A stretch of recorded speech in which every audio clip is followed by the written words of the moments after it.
നമസ്കാരം, good morning കേരളത്തിലേക്ക് എല്ലാ പ്രിയപ്പെട്ട പ്രേക്ഷകർക്കും സ്വാഗതം. +2 വൊക്കേഷണൽ ഹയർ സെക്കൻഡറി പരീക്ഷയുടെ ഫലം ഇന്നറിയാം. അതിനായി നെഞ്ചിടിപ്പോടെ കാത്തിരിക്കുകയാണ് വിദ്യാർത്ഥികൾ.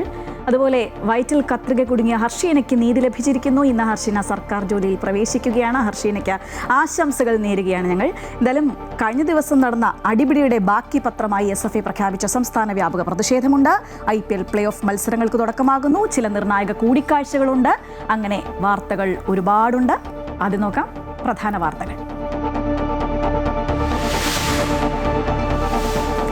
മുഖ്യമന്ത്രി VD സതീശൻ ഇന്ന് പ്രധാനമന്ത്രിയെ കാണും. കേരളത്തിന്റെ വികസനം ചർച്ചയായേക്കും. കൂടിക്കാഴ്ച രാവിലെ 11:15 പ്രധാനമന്ത്രിയുടെ ഓഫീസിൽ. ഉച്ചയ്ക്ക് ശേഷം ധനമന്ത്രി നിർമ്മലാ സീതാരാമനെ കാണും. നാളെ അമിത്ഷായുമായും കൂടിക്കാഴ്ച.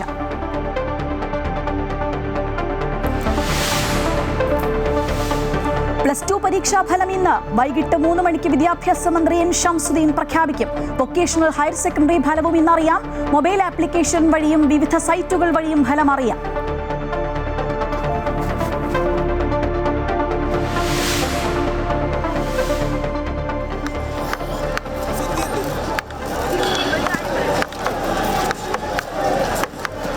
തലസ്ഥാനത്ത് ഇന്നലെ രാത്രി തെരുവ് യുദ്ധം. പരസ്പരം ഏറ്റുമുട്ടി SFI KSU പ്രവർത്തകർ. ലാത്തി വീശി പോലീസ്.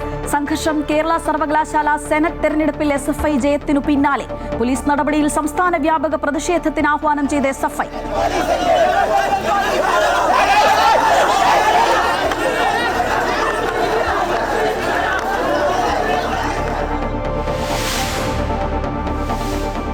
ഹർഷീന ഇന്ന് സർക്കാർ ജോലിയിൽ പ്രവേശിക്കും. കോഴിക്കോട് മെഡിക്കൽ കോളേജിൽ അറ്റൻഡറായാണ് നിയമനം. ആരോഗ്യമന്ത്രി K മുരളീധരൻ നിയമന ഉത്തരവ് കൈമാറി.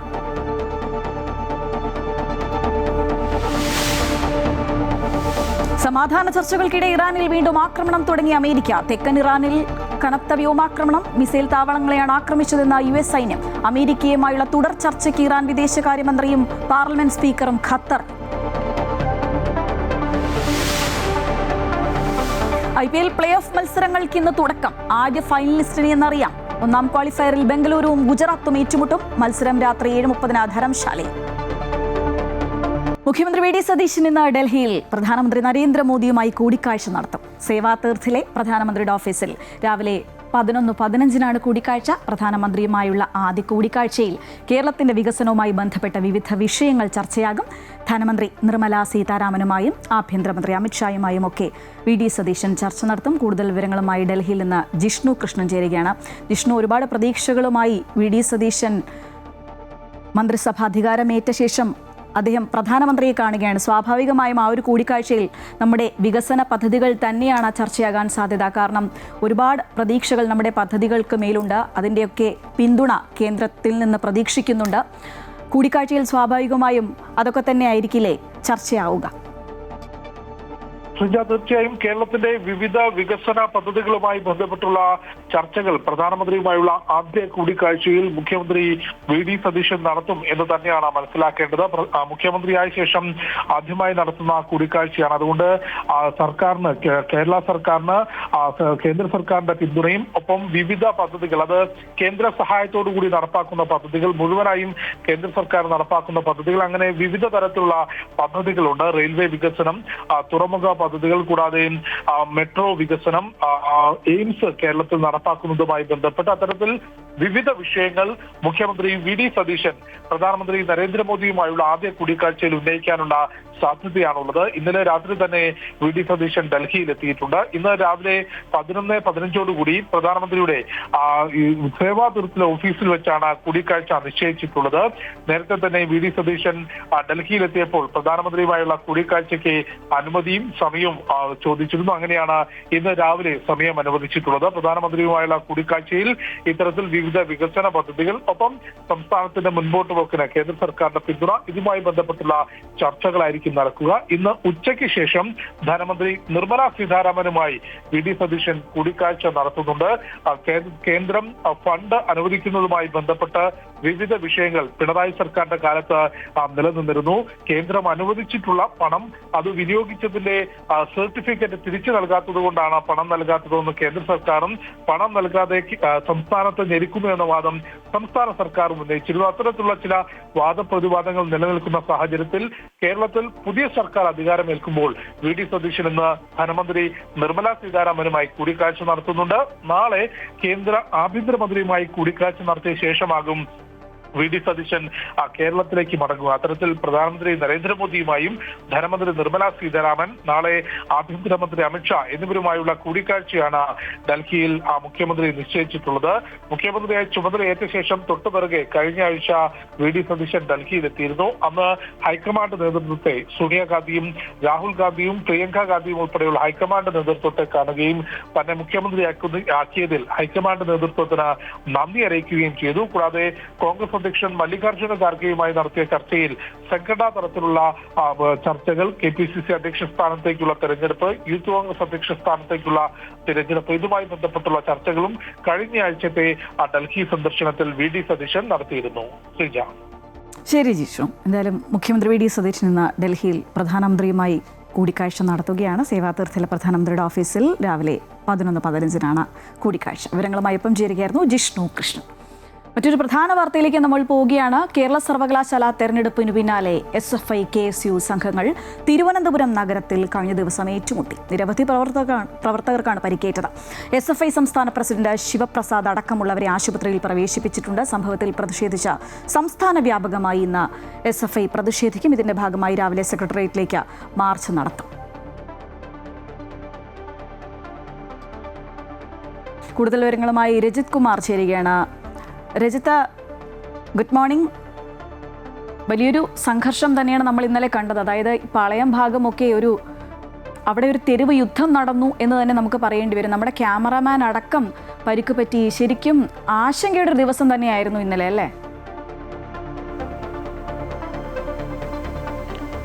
തീർച്ചയായും ഇന്നലെ കേരള യൂണിവേഴ്സിറ്റിയിൽ നടന്ന തെരഞ്ഞെടുപ്പ് ഫലം അറിഞ്ഞതിന് പിന്നാലെയാണ് ഈ സംഘർഷം ഉണ്ടായത് എന്നതാണ്. KSU SFI പ്രവർത്തകർ ഏറ്റുമുട്ടുന്ന ഒരു കാഴ്ചയായിരുന്നു. തെരുവ് യുദ്ധം എന്ന് തന്നെ നമുക്ക് കൃത്യമായി തന്നെ പറയാൻ കഴിയും. കാരണം രാത്രിയിൽ ഒരു 10 മണിയോടുകൂടി അല്ലെങ്കിൽ ഒരു 9:30 ശേഷമാണ് ഇത്തരമൊരു സംഭവത്തിലേക്ക് കാര്യങ്ങൾ കടക്കുന്നത്.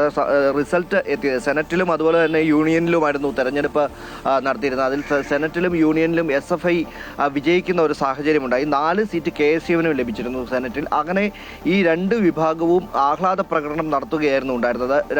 യൂണിവേഴ്സിറ്റിയിൽ നിന്ന് ആരംഭിച്ച ആഹ്ലാദ പ്രകടനം പാളയം പള്ളിക്ക് സമീപത്തേക്ക് എത്തിയ സമയത്താണ് ഇരു കൂട്ടരും പരസ്പരം മുഖാമുഖം വരികയും ഇവർ സംഘർഷത്തിലേക്ക് പരസ്പരം ഏറ്റുമുട്ടുന്ന നിലയിലേക്ക് കാര്യങ്ങൾ എത്തുകയും ചെയ്തത്. ഇവർക്കിടയിലേക്ക് പോലീസും എത്തി ഇവരെ മാറ്റുന്നതിനുള്ള സാഹചര്യത്തിലേക്ക് വന്ന സമയത്ത് ഇവർ പോലീസുമായും ഏറ്റുമുട്ടുന്ന ഒരു സാഹചര്യമാണ് ഉണ്ടായത്. പ്രവർത്തകർ തമ്മിൽ പോലീസുമായി ഏറ്റുമുട്ടുകയും ചെയ്തു. പോലീസിന്റെ ലാത്തിയും ഉൾപ്പെടെയുള്ളവ ഇവർ എടുത്ത് എറിയുന്നൊക്കെ ഒരു സാഹചര്യമുണ്ടായി. അതോടുകൂടി പോലീസ് ഈ ജലപീരങ്കി പ്രയോഗിക്കുകയും തുടർന്ന് ടിയർ ഗ്യാസ് അടക്കം പ്രയോഗിക്കേണ്ട ഒരു സാഹചര്യമുണ്ടായി.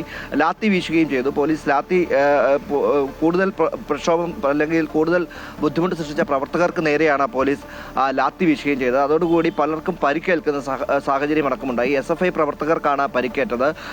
നിലവിൽ SFI സംസ്ഥാന പ്രസിഡന്റ് അടക്കം പരിക്കേൽക്കുന്ന ഒരു സാഹചര്യം ഉണ്ടാവുകയും ചെയ്തു. തുടർന്ന് ഇവർ റോഡിൽ കുത്തിയിരുന്ന് പ്രതിഷേധിക്കുകയായിരുന്നു. അതിനെ തുടർന്ന് ഇവരെ അങ്ങോട്ടും ഇങ്ങോട്ടും മാറ്റുന്നതിനുള്ള ഒരു ശ്രമം പോലീസിന്റെ ഭാഗത്തു നിന്ന് ഉണ്ടാകുന്ന സമയത്താണ് KSU പ്രവർത്തകരുടെ ഭാഗത്തു നിന്നും ആദ്യം കല്ലേറുണ്ടായി എന്നാണ് SFI പ്രവർത്തകർ അവകാശപ്പെടുന്നത്. എന്നാൽ പരസ്പരം പിന്നീട് തുടർച്ചയായ ഒരു കല്ലേറുണ്ടാകുന്ന ഒരു സാഹചര്യമായിരുന്നു. ഈ കല്ലേറിലാണ് നമ്മുടെ ക്യാമറമാൻ ജോസിനടക്കം പരിക്കേൽക്കുന്ന ഒരു സാഹചര്യവും ഉണ്ടായത്. ഇപ്പോൾ അതിനുശേഷമാണ് ഇവരെ 2 ഭാഗത്തേക്ക് മാറ്റുന്നതിനുള്ള ശ്രമം പോലീസിന്റെ ഭാഗത്തു നിന്നുമുണ്ടായി. തുടർന്ന് SFI പ്രവർത്തകരെ നിയന്ത്രിക്കുന്നതിന് സംസ്ഥാന നേതാക്കളടക്കം DYFIയുടെയും അതുപോലെ തന്നെ CPMന്റെയും സംസ്ഥാന നേതാക്കളടക്കം അവിടേക്ക് എത്തുകയായിരുന്നു. അവിടെ എത്തിയ പ്രവർത്തകരെ അവർ ശാന്തരാക്കിയെങ്കിലും തുടർന്ന് ഇവർ സെക്രട്ടേറിയറ്റിലേക്ക് മാർച്ച് നടത്തി. ഈ മാർച്ചിൽ വളരെ സംഘർഷപരമായ ഒരു സാഹചര്യമായിരുന്നു ഉണ്ടായിരുന്നത്. അവിടെ സെക്രട്ടേറിയറ്റിൽ പാളയത്ത് നിന്നും സെക്രട്ടേറിയറ്റിലേക്കുള്ള മാർച്ചിന്റെ ഇടയിൽ അവിടെ സ്ഥാപിച്ചിരുന്ന മുഖ്യമന്ത്രിയുടെ അടക്കമുള്ള പോസ്റ്ററുകളും ഫ്ലെക്സുകളും ഒക്കെ ഉണ്ടായിരുന്നു. അവയൊക്കെ വ്യാപകമായി നശിപ്പിച്ചുകൊണ്ടാണ് SFI പ്രവർത്തകർ സെക്രട്ടേറിയറ്റിലേക്ക് മാർച്ച് നടത്തിയത്. തുടർന്ന് SFI പ്രവർത്തകരും DYFI പ്രവർത്തകരും സെക്രട്ടേറിയറ്റിന് അവിടെ നിന്നും തിരികെ തിരികെയും പാളയത്തേക്കും മാർച്ച് നടത്തുന്ന ഒരു സാഹചര്യമുണ്ടായി. ഇവരുടെ മാർച്ച് യൂണിവേഴ്സിറ്റി കോളേജിന് സമീപം യൂണിവേഴ്സിറ്റിക്ക് മുന്നിലെത്തിയാണ് സമാപിച്ചത്. ഇവിടെ എത്തിയ എം വി ജയരാജൻ ഉൾപ്പെടെയുള്ള നേതാക്കളാണ് ഇവരെ പിന്നീട് അവിടെ നിന്നും പിരിച്ചുവിടുകയും ഇവർ വിവിധ സ്ഥലങ്ങളിലേക്കായി പോവുകയും ചെയ്തത്. എന്നാലും തുടർന്നും KSU പ്രവർത്തകർ പാളയം ഭാഗത്ത് കേന്ദ്രീകരിച്ചുകൊണ്ട് നിലയുറപ്പിച്ചിരിക്കുകയായിരുന്നു. അവിടെ പോലീസിന്റെ വലിയൊരു സന്നാഹം തന്നെ ഉണ്ടായിരുന്നു. ഇവരെ നിയന്ത്രിക്കുന്നതിനെ പോലീസിന്റെ വലിയൊരു സന്നാഹം തന്നെ ഉണ്ടായിരുന്നു. രാത്രിയോടുകൂടി ഇരു വിഭാഗത്തെയും ഏകദേശം 12 മണിയോടുകൂടി ഇരു വിഭാഗത്തെയും മാറ്റിയതിനു ശേഷമാണ് പോലീസ് അവിടെ നിന്നും പിന്മാറിയത് എന്നാണ്. വലിയൊരു പോലീസ് സന്നാഹം തന്നെ ഉണ്ടായിരുന്നു. വലിയ ഒരു പ്രതിഷേധം അടക്കം ഇന്നലെ നടക്കുകയും ചെയ്തു. അതിൻ്റെ ഭാഗമായി തന്നെ ഇന്ന് സംസ്ഥാന വ്യാപകമായി SFI പ്രതിഷേധത്തിന് ആഹ്വാനം ചെയ്തിട്ടുണ്ട്. അതിൻ്റെ ഭാഗമായി തന്നെ ഇന്ന് സെക്രട്ടേറിയറ്റിലേക്ക് SFI മാർച്ച് നടത്തും. രാവിലെ 10 മണിയോടുകൂടി തന്നെ സെക്രട്ടേറിയറ്റിലേക്ക് മാർച്ച് നടത്താനാണ് ഇവർ തീരുമാനിച്ചിട്ടുള്ളത്. എന്തിനായാലും വലിയൊരു സംഘർഷത്തിൻ്റെ നാളുകൾക്ക് തുടക്കമായി എന്ന് തന്നെ നമുക്ക് പറയാൻ കഴിയും. കഴിഞ്ഞ ദിവസം തന്നെ സർക്കാർ അധികാരമേറ്റ അതേ സമയത്ത് തന്നെ SFIയുടെ ഭാഗത്തു നിന്നും മാർച്ചടക്കം സെക്രട്ടേറിയറ്റിൻ്റെ ഭാഗത്തേക്ക് മാർച്ചടക്കം നടത്തുകയും ചെയ്തിരുന്നതാണ്. നേരത്തെ യൂണിവേഴ്സിറ്റിയുടെ വിഷയവുമായി ബന്ധപ്പെട്ടുകൊണ്ട് അതേപോലെ തന്നെ സംസ്ഥാനത്ത് വീണ്ടും ഒരു കലുഷിതമായ ഒരു അന്തരീക്ഷം, അല്ലെങ്കിൽ നഗരത്തിൽ തലസ്ഥാനത്ത് ഒരു കലുഷിത അന്തരീക്ഷം ഇന്നലെ രാത്രിയോടുകൂടി വീണ്ടും സംജാതമായി എന്ന് തന്നെ നമുക്ക് പറയാൻ കഴിയും. അത് ഒരു പക്ഷേ ഇന്നും ഈ സംഘർഷങ്ങൾ തുടരുന്ന ഒരു സാഹചര്യം തന്നെയായിരിക്കും. ഇന്ന് സെക്രട്ടേറിയറ്റിലേക്ക് അതിശക്തമായ ഒരു മാർച്ച് തന്നെയാണ് SFI പ്ലാൻ ചെയ്തിട്ടുള്ളത്. അതുകൊണ്ട് തന്നെ അതും ഒരു പക്ഷേ സംഘർഷത്തിലേക്ക് കലാശിക്കാനുള്ള സാഹചര്യങ്ങളുണ്ട്. KSU പ്രവർത്തകരും SFI പ്രവർത്തകരും ഏറ്റുമുട്ടുമ്പോൾ ഇരുവരും അങ്ങോട്ടും ഇങ്ങോട്ടും ആക്ഷേപങ്ങളാണ് ഉന്നയിക്കുന്നത്. ഇരുവരുടെ ഭാഗത്തു നിന്നും കല്ലേറുണ്ടായതാണ് പ്രശ്നത്തിലേക്ക് വന്നത് എന്നതാണ് നമുക്ക് മനസ്സിലാക്കാൻ കഴിയുന്നത്. എന്തിനായാലും ശക്തമായ ഒരു വലിയൊരു സംഘർഷഭരിതമായ ഒരു നിമിഷങ്ങളായിരുന്നു. വാഹനങ്ങൾ ഒക്കെ പോകുന്ന ഒരു സമയം കൂടിയായിരുന്നു ഇന്നലെ വൈകിട്ട് എന്ന് പറയുന്നത്. രാത്രിയോടുകൂടി നിരവധി വാഹനങ്ങൾ തടയപ്പെടുകയും ഗതാഗതമടക്കം തടസ്സപ്പെടുകയും ചെയ്യുന്ന ഒരു സാഹചര്യമുണ്ടായി. പോലീസിൻ്റെ ഒരു ഇടപെടൽ എന്ന് പറഞ്ഞാൽ നമുക്ക് കൃത്യമായി തന്നെ പറയാൻ കഴിയും. കൃത്യമായ ഒരു പോലീസിൻ്റെ ഇടപെടൽ വലിയൊരു പോലീസ് സന്നാഹം തന്നെ തലസ്ഥാന നഗരിയിൽ ഉണ്ടായിരുന്നു എന്നതാണ്. എന്തുതന്നെയായാലും ഇന്നും അതിന്റെ ബാക്കി തീർച്ചയായും രജിത്ത്, ഇന്നും എന്തായാലും അതിന്റെ ബാക്കി പത്രം ഉണ്ടാകുമെന്ന് തന്നെയാണ് പ്രതീക്ഷിക്കുന്നത്. എന്തായാലും തുടരുക രജിത്ത്. കഴിഞ്ഞ ദിവസം ഈ പ്രശ്നം ഉണ്ടായപ്പോൾ അപ്പോൾ തന്നെ ഇടതുപക്ഷ നേതാക്കളൊക്കെ ആ സ്ഥലത്ത് എത്തുകയുണ്ടായി. MV ജയരാജൻ അവിടെ എത്തിയപ്പോൾ നടത്തിയ പ്രതികരണത്തിലേക്ക്. അക്രമി സംഘത്തെ പോലെ തന്നെ കാക്കിധാരികളും SFIക്കാർക്ക് നേരെ ആക്രമണം നടത്തി. ഇപ്പം നിരവധി പേർ ആശുപത്രിയിലാണുള്ളത്. അതുകൊണ്ട് ഇത്തരത്തിലുള്ള ഏകപക്ഷീയമായ പോലീസ് അതിക്രമങ്ങളെ ന്യായീകരിക്കാൻ ആർക്കും കഴിയില്ല.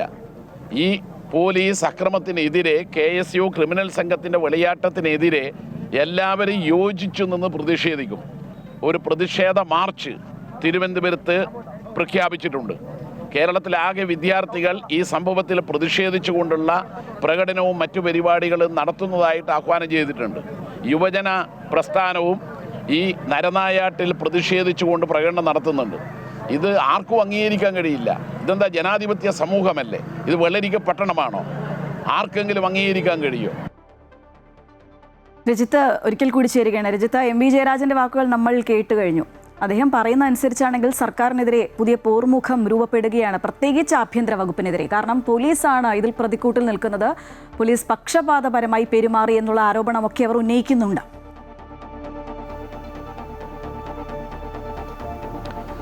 തീർച്ചയായും നമ്മൾ ഇന്നലെ അവിടെ ചെന്ന സമയത്ത് നമുക്ക് കാണാൻ കഴിച്ചത് ഇരു വിഭാഗങ്ങൾക്കുമിടയിൽ പോലീസ് നിലയുറപ്പിക്കുന്ന ഒരു കാഴ്ചയായിരുന്നു ഉണ്ടായിരുന്നത്. എന്നാൽ ഇരു വിഭാഗങ്ങളും പിന്നീടും ഏറ്റുമുട്ടുന്ന ഒരു സാഹചര്യത്തിലേക്ക് എത്തി. പരസ്പരം കല്ലേറ് നടത്തുകയായിരുന്നു ഇവർ നടത്തിയത്. അതുകൊണ്ട് തന്നെ പോലീസിന് അവരെ നിയന്ത്രിക്കാൻ കഴിയാത്ത ഒരു സാഹചര്യത്തിലേക്ക് എത്തി. തുടർന്നാണ് പോലീസ് ലാത്തി വീശുകയും ജലപീരങ്കി പ്രയോഗിക്കുകയും ചെയ്തത്. ജലപീരങ്കി പ്രയോഗിച്ചതിന് ശേഷവും ഇവർ പിന്മാറാൻ തയ്യാറാകാത്ത ഒരു സാഹചര്യത്തിലാണ് ടിയർ ഗ്യാസ് അടക്കം പോലീസ് പ്രയോഗിക്കേണ്ടി വന്നത്. എന്തു തന്നെയായാലും തുടർന്നും ഇവർ കല്ലേറ് തുടർന്നു.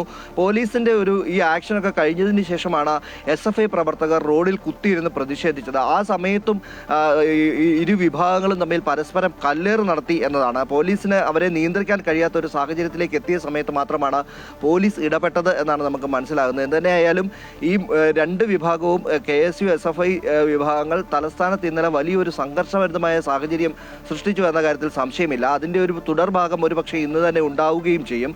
നേരത്തെ ശ്രീജ സൂചിപ്പിച്ചതുപോലെ തന്നെ ആഭ്യന്തര വകുപ്പിനെതിരെയാണ് ശക്തമായ പ്രതിഷേധവുമായി SFI പ്രവർത്തകർ രംഗത്തേക്ക് എത്തുന്നതെന്നാണ്. ഇന്നലെ നിരവധി SFI പ്രവർത്തകരും SFI പ്രവർത്തകർക്കൊപ്പം DYFI പ്രവർത്തകരും ഇതിൽ ഉണ്ടായിരുന്നു എന്നതാണ്. അതുകൊണ്ട് തന്നെ കല്ലേറ് വളരെ രൂക്ഷമായ കല്ലേറാണ് ഇരു വിഭാഗങ്ങളും നടത്തിയത്. പാളയം പള്ളിക്ക് സമീപം മുതൽ സെക്രട്ടേറിയറ്റിലേക്കുള്ള ആ ഭാഗത്തെ എല്ലാം തന്നെ യൂണിവേഴ്സിറ്റി കോളേജിനടുത്തുള്ള ആ ഭാഗം എല്ലാം തന്നെ കല്ലുകളും കമ്പുകളും ഒപ്പം തന്നെ പോലീസിന്റെ ലാത്തി അടക്കമുള്ളവയെ എടുത്തെറിഞ്ഞുകൊണ്ടാണ് ഇവർ പരസ്പരം ഏറ്റുമുട്ടുകയും ചെയ്തു. ഇതിനിടയിലാണ് പോലീസ് ഇവർക്കിടയിലേക്ക് കടന്നുകൊണ്ട് ഒരു സാഹചര്യം തണുപ്പിക്കുന്നതിനുള്ള ശ്രമം നടത്തിയത്. എന്നാൽ അതിനും കഴിയാതെ വന്ന സാഹചര്യത്തിലാണ് പോലീസ് ജലപീരങ്കിയും ലാത്തി ചാർജും നടത്തുന്ന ഒരു സാഹചര്യത്തിലേക്ക് എത്തിയത്. ഇതിൽ പ്രതിഷേധിച്ചുകൊണ്ട് ഇന്ന് സെക്രട്ടേറിയറ്റിലേക്ക് SFI മാർച്ച് നടത്തുന്നുണ്ട്. SFI DYFI പ്രവർത്തകരാണ് എന്ത് തന്നെയായാലും ഈ മാർച്ച് നടത്തുന്നത് എന്നാണ് അറിയിച്ചിട്ടുള്ളത്. സംസ്ഥാന വ്യാപകമായി തന്നെ SFI പ്രതിഷേധ പരിപാടികളും ഇന്ന് ഇതിൻ്റെ ഭാഗമായി നടത്തുന്നുണ്ട്. എന്ത് തന്നെയായാലും ഇന്നലെ നടന്ന തെരഞ്ഞെടുപ്പിൽ യൂണിവേഴ്സിറ്റിയിലേക്ക് SFIക്കാണ് വിജയം നേടാൻ കഴിഞ്ഞത്. സെനറ്റിൽ 6ഓളം സീറ്റുകളിലും അല്ലാതെയും SFI ആണ് ഈ ഭാഗങ്ങളിൽ സീറ്റുകളിൽ വിജയിച്ചിട്ടുള്ളത്. അതുകൊണ്ട് തന്നെയാണ് 4 സീറ്റുകൾ മാത്രമാണ് KSUവിന് ലഭിക്കുകയും ചെയ്തത്. അതുകൊണ്ട് അതേ തുടർന്നാണ് ഈ സംഘർഷത്തിലേക്ക് കാര്യങ്ങൾ നീങ്ങുകയും ഇവരുടെ രജിത്ത് സൂചിപ്പിച്ചതുപോലെ ഇന്നും പ്രതിഷേധമുണ്ട്. സെക്രട്ടേറിയറ്റിലേക്ക് മാർച്ച് നടത്തുന്നുണ്ട്. ഒപ്പം തന്നെ സംസ്ഥാന വ്യാപകമായ പ്രതിഷേധമുണ്ട്. അപ്പോൾ KSU എന്തായാലും കൈയും കെട്ടി നോക്കി നിൽക്കില്ല. അപ്പോൾ പോലീസിനെ സംബന്ധിച്ച് വീണ്ടും ഒരു ടാസ്ക്, ഇന്നത്തെ ഒരു നിയന്ത്രണം പിന്നെയും ഈ പ്രശ്നം നിൽക്കുന്ന ഒരു സാഹചര്യത്തിൽ അതും അവരെ സംബന്ധിച്ച് വലിയൊരു ടാസ്ക് തന്നെയല്ലേ? തീർച്ചയായും ഇന്നലെ തന്നെ വലിയൊരു പോലീസ് സന്നാഹം സ്ഥലത്ത് വിന്യസിച്ചിരുന്നു. ഒപ്പം തന്നെയാണ് ഇന്നും രാവിലെ മുതൽ തന്നെ പോലീസിന്റെ ഒരു നിരീക്ഷണം ഈ ഭാഗങ്ങളിലെല്ലാം തന്നെയുണ്ട്. നമുക്കറിയാം ഇന്നലെ പോലീസുകാരാണ് ഈ നശിപ്പിച്ച ഫ്ലെക്സുകൾ അടക്കം എടുത്ത് മാറ്റുന്ന ഒരു സാഹചര്യമുണ്ടായി. റോഡിൽ അങ്ങിങ്ങായും ഈ ഫ്ലെക്സുകളും കല്ലുകളും കമ്പുകളും ഒക്കെ നിരന്ന് കിടക്കുന്ന ഒരു സാഹചര്യമായിരുന്നു ഉണ്ടായിരുന്നത്. വാഹനങ്ങൾക്ക് ഒട്ടും തന്നെ കടന്നു പോകാൻ കഴിയാത്ത തരത്തിൽ അത്രയ്ക്ക് വലിയൊരു സംഘർഷമാണ് ഇരു വിഭാഗവും തമ്മിൽ നടത്തിയത്. അതുകൊണ്ട് തന്നെ ഇന്നും വലിയൊരു പോലീസ് സന്നാഹം സ്ഥലത്ത് ഉണ്ടാകുമെന്ന കാര്യത്തിൽ സംശയമില്ല. ഏറ്റുമുട്ടൽ വളരെ രൂക്ഷമായി തന്നെ തുടരുകയും ചെയ്തേക്കാം. ഒരുപക്ഷെ ഇന്നലെ നടന്നതിനേക്കാൾ കൂടുതൽ പ്രവർത്തകർ, ഇന്നലെ ഉണ്ടായിരുന്നതിനേക്കാൾ കൂടുതൽ പ്രവർത്തകർ ഇന്ന് SFI DYFI പ്രവർത്തകർ ഇന്ന് മാർച്ചിലടക്കം പങ്കെടുക്കുകയും ചെയ്യും. അതുകൊണ്ട് തന്നെ നമുക്കറിയാം സമര ഗേറ്റ് എന്ന് പറയുന്നത് കഴിഞ്ഞ ദിവസമാണ് മുഖ്യമന്ത്രിയുടെ പ്രത്യേക നിർദ്ദേശത്തെ തുടർന്ന് തുറക്കുകയും ചെയ്തത്. ഈ സമര ഗേറ്റിലേക്ക് തന്നെ ഇന്ന് പ്രതിഷേധം നടത്തും എന്നാണ് SFI അറിയിച്ചിട്ടുള്ളത്. അതുകൊണ്ട് തന്നെ വലിയൊരു പോലീസ് സന്നാഹം ഇന്ന് സെക്രട്ടേറിയറ്റ് മുന്നിലുണ്ടാകും. രാവിലെ 10 മണിയോടുകൂടി പ്രതിഷേധത്തിലേക്ക് കടക്കും എന്നാണ് അവർ അറിയിച്ചിട്ടുള്ളത്. ശക്തമായ പ്രതിഷേധമായിരിക്കും ഉണ്ടാവുക. കഴിഞ്ഞ ദിവസം നേരത്തെ സൂചിപ്പിച്ചതുപോലെ തന്നെ യൂണിവേഴ്സിറ്റിയിൽ നടന്ന തെരഞ്ഞെടുപ്പിന്റെ ഫലം വന്നതോടുകൂടിയാണ് ഇരു വിഭാഗവും തമ്മിൽ ഏറ്റുമുട്ടുകയും അതൊരു വലിയ സംഘർഷത്തിലേക്ക് രാത്രിയോടുകൂടി നീങ്ങുകയും ചെയ്തത്. ശരി രജിത്ത്, എന്തായാലും ഇന്നും SFI സെക്രട്ടേറിയറ്റിലേക്ക് പ്രതിഷേധ മാർച്ച് നടത്തുന്നുണ്ട്. അക്രമ സംഭവങ്ങൾ ഇന്നും ഉണ്ടാകുമോ? എന്തായാലും കാത്തിരുന്ന് തന്നെ കാണണം. വിവരങ്ങളുമായി ഒപ്പം ചേരുകയായിരുന്നു രജിത് കുമാർ. വയറ്റിൽ കത്രിക കുടുങ്ങിയ ഹർഷീന ഇന്ന് സർക്കാർ ജോലിയിൽ പ്രവേശിക്കുകയാണ്. കോഴിക്കോട് മെഡിക്കൽ കോളേജിൽ അറ്റൻഡറായിട്ടാണ് നിയമനം. ഇന്നലെ മുഖ്യമന്ത്രിയെയും ആരോഗ്യമന്ത്രിയെയും ഹർഷീന കണ്ടിരുന്നു. അനഘ ചേരുന്നുണ്ട് കൂടുതൽ വിവരങ്ങളുമായി. Anagha, good morning. കാലത്ത് തന്നെ നല്ലൊരു വാർത്ത. നമുക്കറിയാം ഹർഷീന വർഷങ്ങളായി, കുറേ നാളുകളായി ഒരു പോർമുഖത്തിലായിരുന്നു. അതിനൊടുവിൽ പുതിയ സർക്കാർ വന്ന ശേഷം ഹർഷീനയ്ക്ക് നീതിയും ലഭിച്ചിരിക്കുന്നു. എന്തായാലും ഇന്ന് ഒരു പുതിയ അധ്യായം ഹർഷീനയുടെ ജീവിതത്തിൽ തുടങ്ങുകയാണ് അല്ലേ? തീർച്ചയായും ഏറെ നാളായിട്ടുള്ള ഒരു പോരാട്ടം തന്നെയായിരുന്നു ഹർഷനയും ഭർത്താവും നടത്തിയത്. 2017 ഈ 3ാമത്തെ പ്രസവത്തിനിടയിൽ ഒരു ശസ്ത്രക്രിയ നടത്തുകയും ഇതിന് പിന്നാലെ ഈ വയറ്റിലൊരു കത്രിക കൊടുക്കുകയും ചെയ്തൊരു സാഹചര്യം ഉണ്ടായത്. പിന്നീട് 2022 ഒരു സ്വകാര്യ ലാബിൽ വെച്ച് നടത്തിയൊരു പരിശോധനയിൽ ഇത്തരത്തിൽ വയറ്റിൽ കത്രിക കുടുങ്ങിയിട്ടുണ്ട് എന്ന് തിരിച്ചറിയുകയും പിന്നീട് തുടർച്ചയായിട്ടുള്ളൊരു നിയമ പോരാട്ടം തന്നെ ഹർഷനയും ഭർത്താവും അടക്കം നടത്തിയത്. പക്ഷേ നീതി ലഭിച്ചിരുന്നില്ല. 2 ഡോക്ടർമാർ അതുപോലെ തന്നെ 2 നഴ്സുമാരെയും പ്രതികളാക്കിക്കൊണ്ട് തന്നെ ഒരു കുറ്റപത്രമടക്കം സമർപ്പിച്ചിരുന്നെങ്കിലും ഇവർക്കെതിരെ മറ്റ് നടപടികളൊന്നും തന്നെ ഉണ്ടായില്ല. മാത്രമല്ല നഷ്ടപരിഹാരമടക്കം പ്രഖ്യാപിച്ചതുമില്ല. ഏതായാലും കഴിഞ്ഞ LDF സർക്കാരിന്റെ കാലത്ത് ആരോഗ്യവകുപ്പിനെ അടക്കം ഏറെ പ്രതിസന്ധിയിലാക്കിയ ഒരു വാർത്ത തന്നെയായിരുന്നു ഇത്തരത്തിൽ ഹർഷിനയുടെ വയറ്റിൽ കത്രിക കുടുങ്ങിയ സംഭവം. കഴിഞ്ഞ ഒരു സമരമുഖത്ത്, അതായത് കോഴിക്കോട് മെഡിക്കൽ കോളേജിന് മുമ്പിലടക്കം ഹർഷിന 110 ദിവസത്തോളം സമരമടക്കം നടത്തിയിരുന്നു. ഇതിനെല്ലാം തന്നെ അനുകൂലമായിട്ടുള്ള ഒരു സമീപനമായിരുന്നു തന്നെയായിരുന്നു അന്നത്തെ പ്രതിപക്ഷ നേതാവ് കൂടിയായിട്ടുള്ള VD സതീശൻ അടക്കം നടത്തിയത്. ഇതിന് പിന്നാലെയാണ് പുതിയ സർക്കാർ അധികാരമേറ്റതിന് ശേഷം ഇന്നലെ തിരുവനന്തപുരത്ത് സെക്രട്ടേറിയറ്റിലെത്തി ഹർഷനെയും ഭർത്താവും VD സതീശനെയും അതുപോലെ തന്നെ ആരോഗ്യവകുപ്പ് മന്ത്രി കൂടിയായിട്ടുള്ള K മുരളീധരനെയും അടക്കം കണ്ടത്. ഇതിന് പിന്നാലെയാണ് ഹർഷനയ്ക്ക് ആരോഗ്യവകുപ്പിൽ ജോലി ലഭിച്ചുകൊണ്ടുള്ള ഒരു ഉത്തരവ് വന്നത്. ഹർഷനയുടെ വയറ്റിൽ കത്രിക മറന്നുവെച്ചത് കോഴിക്കോട് മെഡിക്കൽ കോളേജിലായിരുന്നുവെങ്കിൽ ഇതേ മെഡിക്കൽ കോളേജിൽ തന്നെയാണ് ഹർഷിന ജോലിക്ക് ജോയിൻ ചെയ്യാൻ പോകുന്നു എന്നുള്ളത് തന്നെയാണ് എടുത്തു പറയേണ്ട കാര്യം. ഏതായാലും ഇന്ന് ഹർഷിന കോഴിക്കോട് മെഡിക്കൽ കോളേജിലെത്തി ജോലിക്ക് ജോയിൻ ചെയ്യും എന്നാണ് നമുക്ക് മനസ്സിലാക്കുവാൻ വേണ്ടി സാധിക്കുന്നത്. ഏതായാലും നിരന്തര പോരാട്ടം തന്നെയാണ് ഹർഷിന നടത്തിയത്.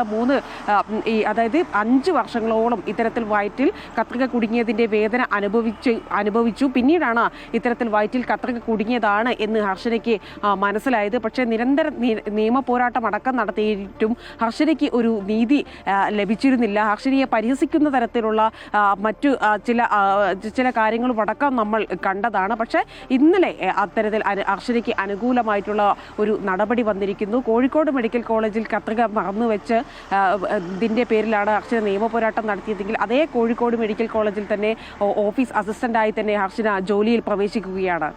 എന്തായാലും സംസ്ഥാനത്ത് അടുത്ത 2 ദിവസം കൂടി ശക്തമായ മഴ തുടരുമെന്ന് കാലാവസ്ഥാ നിരീക്ഷണ കേന്ദ്രം അറിയിച്ചിരിക്കുകയാണ്. തിരുവനന്തപുരം, കൊല്ലം, ആലപ്പുഴ, എറണാകുളം ജില്ലകളിൽ യെല്ലോ അലർട്ടുണ്ട്.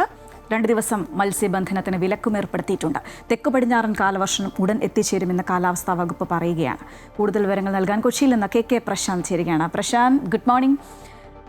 മഴ കഴിഞ്ഞ കുറച്ച് ദിവസങ്ങളായിട്ട് നല്ല മഴയുണ്ട്. അത് ഇനിയും തുടരുമെന്നാണ് ഇപ്പോൾ കാലാവസ്ഥാ നിരീക്ഷണ കേന്ദ്രം അറിയിച്ചിരിക്കുന്നത്. മൊത്തത്തിലുള്ള മുന്നറിയിപ്പും ജാഗ്രതാ നിർദ്ദേശവും ഒക്കെ എങ്ങനെയാണ്?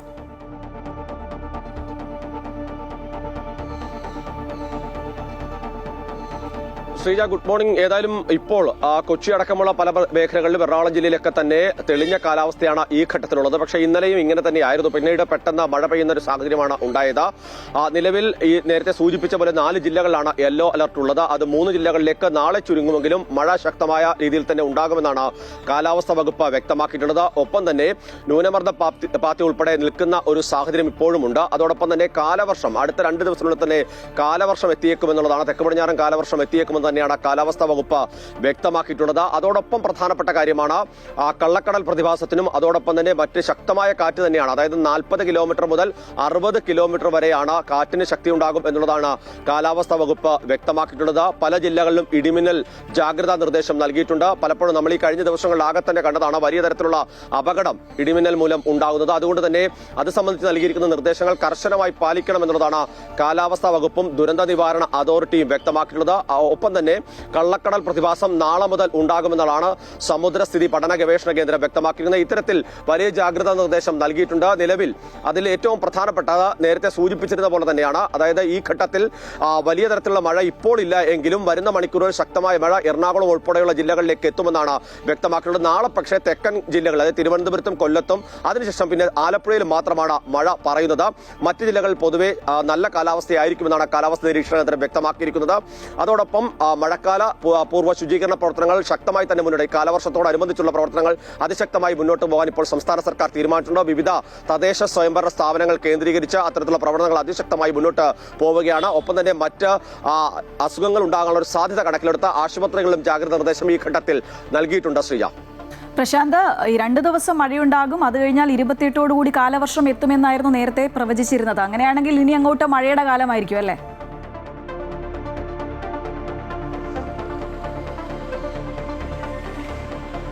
ശ്രീജ, ബംഗാൾ ഉൾക്കടലിന് മുകളിലും തെക്ക് പടിഞ്ഞാറൻ അറബിക്കടലിന് മുകളിലും ന്യൂനമർദ്ദം ഉണ്ടാകുമെന്ന് തന്നെയാണ് കാലാവസ്ഥാ വകുപ്പ് ഈ ഘട്ടത്തിൽ വ്യക്തമാക്കുന്നത്. ഏതായാലും 28 വരെ സംസ്ഥാനത്ത് നേരിയ മഴയ്ക്കുള്ള സാധ്യത പറയുന്നുണ്ട്. അതിനിടയിൽ തന്നെ ആ ദിവസം കഴിയുന്നതോടുകൂടി തന്നെ കാലവർഷം എത്തുമെന്നുള്ളതാണ് കാലാവസ്ഥാ വകുപ്പ് ഈ ഘട്ടത്തിൽ പ്രവചിക്കുന്നത്. അതുകൊണ്ട് അതിശക്തമായ മഴയിലേക്ക് സാധാരണഗതിയിൽ സ്കൂൾ തുറക്കുന്ന സമയത്ത് അതായത് ജൂൺ ആദ്യ വാരങ്ങളിൽ തന്നെ അതിശക്തമായ മഴയിലേക്ക് സംസ്ഥാനം എത്തുന്നതാണ്. ആ ഒരു രീതി തന്നെ തുടരുമെന്നാണ് നമുക്ക് മനസ്സിലാക്കാൻ കഴിയുന്നത്. പക്ഷേ അപ്പോഴും ഈ പറയുന്നത് പോലെ, അതായത് നാളെ കഴിഞ്ഞാൽ പിന്നീടുള്ള ദിവസങ്ങളിൽ ആ നേരിയ മഴയും അതിനുശേഷം കൂടുതൽ ശക്തിയിലേക്ക് കാര്യങ്ങൾ എത്തും. കാലവർഷം എത്തുന്നതോടുകൂടി തന്നെ അതിശക്തമായ മഴയാണ് സംസ്ഥാനത്ത് ഉണ്ടാവുക എന്നുള്ളതാണ് വ്യക്തമാക്കുന്നത്. മാത്രമല്ല, ഈ കഴിഞ്ഞ കുറെ നാളുകൾക്ക് വിരുദ്ധമായി തന്നെ വലിയ തരത്തിലുള്ള ചൂടാണ് സംസ്ഥാനത്ത് അനുഭവപ്പെട്ടത്. അതുകൊണ്ട് തന്നെ കാലാവസ്ഥാ വ്യതിയാനം അതിശക്തമായി ഇപ്പോൾ സംസ്ഥാനത്തുണ്ട്, രാജ്യത്തുണ്ട് എന്ന് തന്നെയാണ് വിലയിരുത്തപ്പെടുന്നത്. അതുകൊണ്ട് തന്നെ ഈ ഘട്ടത്തിൽ അതിശക്തമായ മഴയിലേക്ക് എത്തുമ്പോൾ വലിയ തരത്തിലുള്ള അപകടങ്ങളും കാര്യങ്ങളൊക്കെ ഉണ്ടാകുമെന്ന് തന്നെയാണ് പ്രവചിക്കപ്പെടുന്നത്. ആ ഒരു സാഹചര്യത്തിലാണ് അതീവ ജാഗ്രത നിർദ്ദേശം എല്ലാ ജില്ലകളിലും ഈ ഘട്ടത്തിൽ നൽകുന്നത്. ഒപ്പം തന്നെ നേരത്തെ സൂചിപ്പിച്ച പോലെ തന്നെ സാംക്രമിക രോഗങ്ങളടക്കം ഉണ്ടാകാനുള്ള സാഹചര്യമുണ്ട്. അതുകൊണ്ട് കൂടുതൽ ജാഗ്രത അക്കാര്യത്തിൽ വേണമെന്ന് തദ്ദേശ സ്വയംഭരണ സ്ഥാപനങ്ങൾക്കും ബന്ധപ്പെട്ട ആശുപത്രികൾക്കും മറ്റ് ഡിസ്പെൻസറികൾക്കും എല്ലാം തന്നെ സംസ്ഥാന സർക്കാർ നിർദ്ദേശം നൽകുകയും ചെയ്തിട്ടുണ്ട്. ശ്രീജ. ശരി പ്രശാന്ത്, എന്തായാലും പൊതുജനങ്ങളുടെ ശ്രദ്ധയ്ക്ക് അടുത്ത 2 ദിവസം കൂടി ശക്തമായ മഴ തുടരുമെന്നാണ് കാലാവസ്ഥാ നിരീക്ഷണ കേന്ദ്രം അറിയിച്ചിട്ടുള്ളത്. ക്വാഡ് കൂട്ടായ്മയിലെ രാജ്യങ്ങളുടെ വിദേശകാര്യമന്ത്രിമാരുടെ യോഗം ഇന്ന് ഡൽഹിയിൽ നടക്കും. വിദേശകാര്യമന്ത്രി എസ് ജയശങ്കറിന്റെ അധ്യക്ഷതയിൽ നടക്കുന്ന യോഗത്തിൽ American state secretary Marco Rubio പങ്കെടുക്കും. കൂടാതെ ഓസ്ട്രേലിയ, ജപ്പാൻ തുടങ്ങിയ രാജ്യങ്ങളിലെ വിദേശകാര്യമന്ത്രിമാരും യോഗത്തിൽ പങ്കെടുക്കും. പശ്ചിമേഷ്യൻ മേഖലയിലെ സംഘർഷം, സമുദ്ര സുരക്ഷ, അടിസ്ഥാന സൗകര്യ വികസനം, ദുരന്ത നിവാരണം തുടങ്ങിയ വിവിധ വിഷയങ്ങളുമായി ബന്ധപ്പെട്ട ചർച്ച നടക്കും. ക്വാഡ് കൂട്ടായ്മയുടെ ഭരണത്തലവന്മാരുടെ യോഗം ഇന്ത്യയിൽ വെച്ച് നടത്താനും ഇന്ന് ചേരുന്ന യോഗത്തിൽ തീരുമാനമുണ്ടാകും.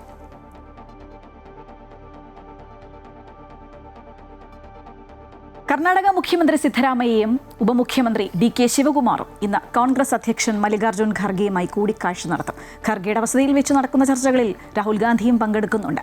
ഭരണകാലത്തെ 2ആയി പകുത്ത ആദ്യ മുഖ്യമന്ത്രിയായ സിദ്ധരാമയ്യയും പിന്നീട് DK ശിവകുമാറും എന്നതായിരുന്നു നേരത്തെ ഉണ്ടായിരുന്ന ഫോർമുല. ഇത് നടപ്പാക്കാൻ മാസങ്ങളായി DK ശിവകുമാറും അനുകൂലികളും ആവശ്യപ്പെടുകയാണ്. എന്നാൽ സിദ്ധരാമയ്യ വഴങ്ങിയിരുന്നില്ല. ഇന്നത്തെ ചർച്ചയിൽ പ്രശ്നപരിഹാരം ഉണ്ടാകുമെന്നാണ് ഹൈക്കമാൻഡ് പ്രതീക്ഷിക്കുന്നത്. +2 കുട്ടികളൊക്കെ ചങ്കിടിപ്പോടെ നിൽക്കുകയാണ്. കാരണം സംസ്ഥാനത്തെ +2 പരീക്ഷാഫലം ഇന്ന് പ്രഖ്യാപിക്കുകയാണ്. വൈകിട്ട് 3 മണിക്ക് സെക്രട്ടേറിയറ്റിലെ PRD ചേംബറിൽ വിദ്യാഭ്യാസ മന്ത്രി N ഷംസുദ്ദീനാണ് പ്രഖ്യാപനം നടത്തുക. 2ാം വർഷ ഹയർ സെക്കൻഡറി ഫലത്തിനൊപ്പം വൊക്കേഷണൽ ഹയർ സെക്കൻഡറി പരീക്ഷാഫലവും അറിയാനാകും. വിവിധ വെബ്സൈറ്റുകളിലും മൊബൈൽ ആപ്ലിക്കേഷനുകൾ വഴിയും ഫലം അറിയാം. സംസ്ഥാനത്തെ +1 പ്രവേശനത്തിൽ അധിക സീറ്റുകളും ബാച്ചുകളും അനുവദിച്ചു. 9 ജില്ലകളിലായി സീറ്റുകൾ കൂട്ടി. തിരുവനന്തപുരം, പാലക്കാട്, കോഴിക്കോട്, മലപ്പുറം, വയനാട്, കണ്ണൂർ, കാസർഗോഡ് എന്നിങ്ങനെയാണ് കൂടുതൽ വിദ്യാർത്ഥികളുള്ള എല്ലാ ഹയർ സെക്കൻഡറി സ്കൂളുകളിലും 30% മാർജിനൽ സീറ്റാണ് വർദ്ധിപ്പിച്ചത്. ഇതേ ജില്ലകളിലെ എല്ലാ എയ്ഡഡ് സ്കൂളുകൾക്കും 20% സീറ്റ് വർധനയും അനുവദിച്ചു. ആവശ്യം വന്നാൽ അധികമായി 10% സീറ്റ് വർധനയ്ക്കാണ് സർക്കാർ അനുമതി നൽകിയിരിക്കുന്നത്. കൊല്ലം, തൃശൂർ ജില്ലകളിലെ എല്ലാ സർക്കാർ എയ്ഡഡ് സ്കൂളുകൾക്കും 20% സീറ്റ് വർധനയും അനുവദിച്ചിട്ടുണ്ട്. 2025-26 അധ്യയന വർഷങ്ങളിൽ തുടങ്ങുന്ന അധിക താൽക്കാലിക ബാച്ചുകളിൽ 313 ബാച്ചുകൾ തുടരാനും വിദ്യാഭ്യാസ വകുപ്പ് അനുമതി നൽകിയിട്ടുണ്ട്.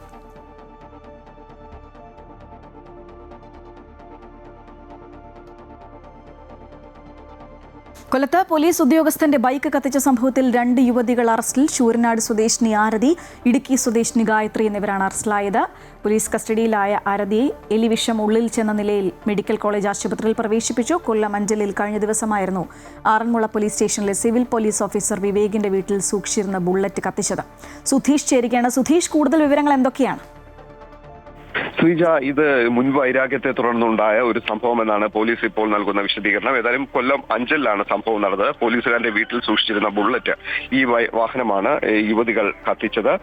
ഈ യുവതികളെ മെഡിക്കൽ പരിശോധനയ്ക്കായി കൊണ്ടുപോയി തിരികെ വരുമ്പോഴായിരുന്നു ഈ യുവതികളിൽ ഒരാൾ എലിവിഷം കഴിക്കുകയും തുടർന്ന് പാരിപ്പള്ളി മെഡിക്കൽ കോളേജ് ആശുപത്രിയിൽ പ്രവേശിപ്പിക്കുകയും ചെയ്തത്. ഈ സംഭവവുമായി ബന്ധപ്പെട്ട് കൊല്ലം ശൂരനാട് സ്വദേശി ആരതിയുടെ സുഹൃത്ത് ഇടുക്കി സ്വദേശിനിയായ ഗായത്രി മോഹൻ എന്നിവരെയാണ് ഇപ്പോൾ പോലീസ് കസ്റ്റഡിയിലെടുത്തിരിക്കുന്നത്. ഇതിൽ ആരതിയാണ് എലിവിഷൻ കഴിച്ച് ആത്മഹത്യക്ക് ശ്രമിച്ച ഒരു സംഭവം ഉണ്ടായത്. ഏതായാലും ഇപ്പോൾ ആരോഗ്യനില തരണം ചെയ്തതായുള്ള വിവരങ്ങളാണ് പോലീസ് നൽകുന്നത്. കഴിഞ്ഞ ശനിയാഴ്ചയാണ് സംഭവം ഉണ്ടായത്. ശനിയാഴ്ച ആറന്മുള പോലീസ് സ്റ്റേഷനിലെ സിവിൽ പോലീസ് ഓഫീസറായിരുന്ന വിവേകിന്റെ വീട്ടിൽ, അത് അഞ്ചലിലായിരുന്നു, കൊല്ലത്ത് അഞ്ചലിലാണ് വിവേകിന്റെ വീടുള്ളത്.